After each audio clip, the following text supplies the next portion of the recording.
Maïté Sinave. C'est tout. OK. Je suis tellement habituée avec les auditions. Quand je fais les auditions, c'est toujours la même affaire. C'est genre, je regarde la personne, puis je dis mon nom, Maïté Sinave, comme un robot. Ouais, ma première fois sur scène, je m'en vais jouer au karaoké Le Vieux Saint-Hubert. Mes 2 sœurs, mon père m'accompagnaient, puis on se rendait au karaoké bar, puis je me souviens, j'étais dans le taxi, puis j'avais les mains qui shakaient comme une feuille au vent. T'sais, j'étais excessivement stressée. Puis là, ma sœur, elle disait comme, pour vrai, tu vas aller raconter des blagues? Comme, tu sais, no offense, mais on dirait, je t'imagine pas faire ça, t'sais. J'étais comme, fuck you. T'sais, genre, c'est pas l'affaire à me dire en ce moment, je suis déjà tellement stressée. J'ai toujours fait la scène, ça fait 12 ans que j'ai diplômé de l'école de théâtre à l'UQAM, puis j'ai fait beaucoup de scènes, beaucoup d'improvisation, des pièces de théâtre, des contes et légendes aussi pour les fantômes du Vieux-Montréal. Puis j'ai toujours eu un côté très humoristique dans mes personnages. Puis je parlais avec Mark Lauch, le propriétaire du Théâtre Sainte-Cat, puis il était comme... Tu sais, nous autres, on voit beaucoup d'humoristes passer au Théâtre Sainte-Cat, puis honnêtement, je te regarde, puis je me dis... Tu sais, t'es drôle, hein, tu devrais essayer. J'ai comme, OK. Fait que là, j'ai fait mon set. Puis finalement, ça commence à rire, tu sais, à vraiment... Puis j'ai genre, what? Attends, ce que je suis en train de dire fonctionne, il y a des rires qui se passent. Puis je capotais. J'ai comme... Puis en plus, moi, pourquoi j'ai commencé à faire de l'humour? J'étais en congé maternité. Tu sais, ça faisait genre 1 an que j'étais mère à la maison, avec des enfants, des couches, du lait, du lavage, la vaisselle. Cabin fever. Tu sais, l'espèce de sentiment là, que t'es dans un prix, là, dans un endroit, puis tu fais rien. Puis comme tout le monde bouge autour de toi, tout le monde avance, tout le monde a des projets, mais toi, t'es comme... Tu stagnes dans les couches. Puis j'étais genre, faut que je fasse de quoi, là? Faut que j'aille compter des blagues.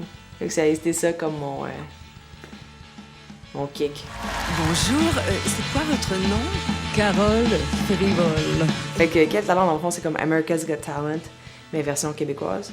Là, moi, j'ai présenté en audition. Ça, c'est les auditions, il y a une première sélection qui se fait avant d'être à la télé. Donc, la première sélection, j'ai fait un personnage de Carole Frivole. Fait que c'est une espèce de bouffonne qui est difforme, puis c'est de l'absurde. Tu sais, c'est vraiment pété.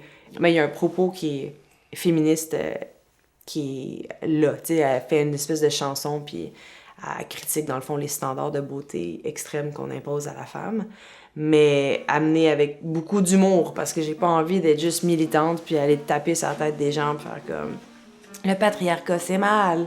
Fait que j'utilise l'humour pour comme enrober un message. Puis là, finalement, j'ai passé à la télé, puis c'était au Monument National.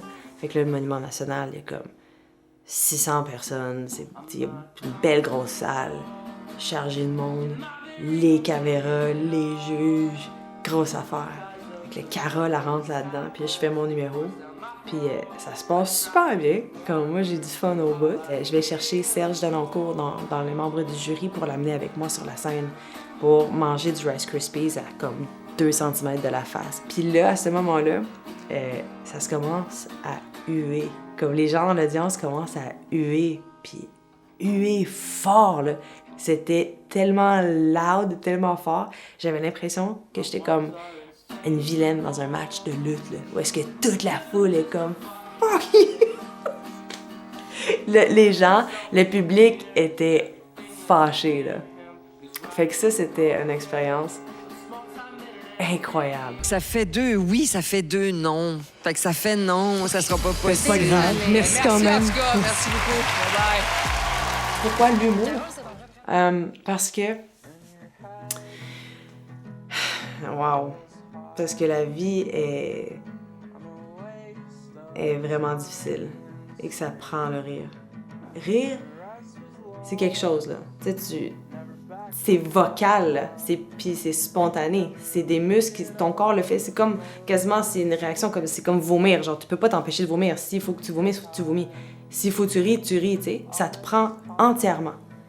Donc, pendant un moment, tu peux prendre entièrement une personne puis la sortir de sa réalité qu'elle aime pas ou qui lui fait mal ou qui est plate ou qui est, tu sais, il y a un lien qui se crée, qui est fort et qui est ressenti.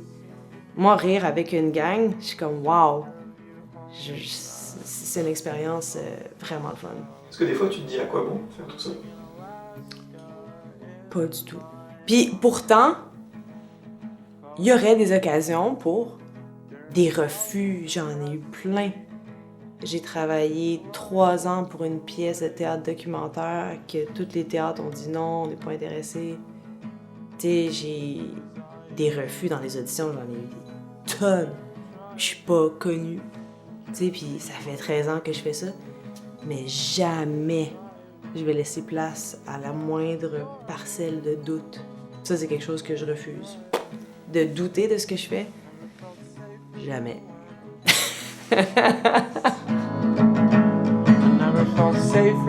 Merci beaucoup. Ah ben écoute, ça fait plaisir, merci.